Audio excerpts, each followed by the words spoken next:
ముందుగా పాత్రికేయ మిత్రులు నమస్కారం. సుమాంజులు 5 సంవత్సరాల క్రితం విశాఖ ఎయిర్పోర్ట్లో ఒక హైటెక్ డ్రామా కోడి కత్తి అనే సీట్తోటి మొదలుపెట్టి జగన్మోహన్ రెడ్డి చాలా జైల్లో పెట్టి ఇప్పుడు 5 సంవత్సరాల 1 నెల అయింది. అయినా కూడా ఎట్లాంటి స్పందన ఈ దుష్ట ముఖ్యమంత్రికి లేదు.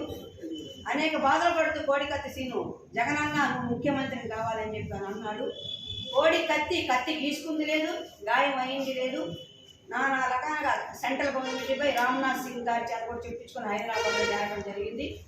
ఈరోజు మా బిడ్డకి న్యాయం చేయండి, మాకు అన్యాయం చేయకండి చెప్పి వారి తల్లి అలాగే వాళ్ళ సోదరుడు నిరాహార దీక్ష చేస్తుంటే నిరాహార దీక్షని భగ్నం చేస్తూ ఈరోజు పోలీసులపై వాళ్ళ మీద పైశాచికంగా ప్రవర్తించడం జరిగింది.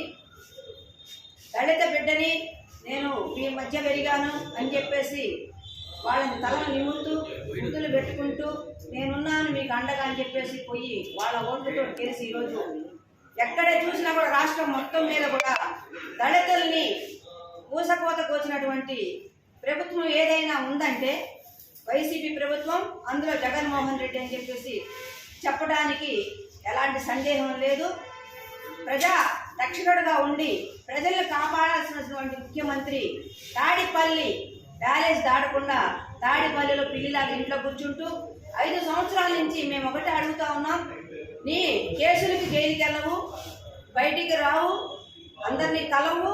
నిన్ను నమ్ముకున్న కోడి కత్తి సీను 5 సంవత్సరాల నుంచి జైల్లో ఉంటే ఒక్క రోజు పోయి నువ్వు కనుక ఒక సాక్ష్యం చెప్పినట్టయితే అతను ఎప్పుడో బయటకు వచ్చేవాడు.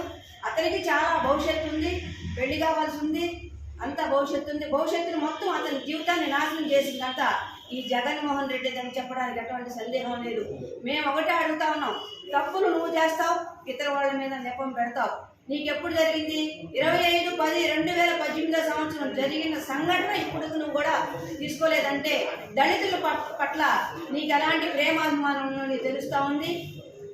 ఇదే కాదు, అన్ని కేసులు వెనక నుండి చేపిస్తావు, అందరిని ఇష్టం చంపిస్తావు, మీ ఎంపీని తప్పులు చేసిన వాళ్ళని కాపాడుకుంటావు. కానీ నిన్ను అభిమానంతో అన్నా నువ్వే సీఎం కావాలి, నువ్వే దిక్కని చెప్పేసిన కోడి కత్తిని సీఎం ఈ రోజు కూడా న్యాయం చేయట్లేదు. మేము ఒకటే అడుగుతా ఉన్నాం, ఈ తప్పుడు రాజ్యాంగాన్ని మార్చుకో. ఈ విధంగా చేసుకున్నట్టయితే దళితుల ఉసురు తగిలి ఆ తల్లి ఉసురు తగిలి నువ్వు పతనం అవడం ఖాయం అని చెప్పేసి తెలుగు మండలి తెలుస్తా ఉన్నాం.